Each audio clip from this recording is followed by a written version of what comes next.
avanti. Sono un appassionato di fotografia e faccio parte del gruppo fotografico L'Ora Blu di Bagni.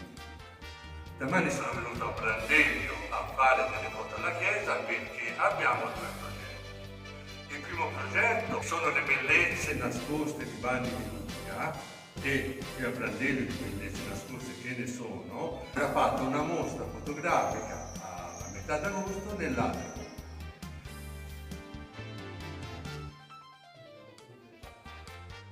Un altro progetto invece più ampio riguarderà la pubblicazione, se si trovano i fondi e gli sponsor, libri su tutte le chiese, le più belle chiese di Bagni.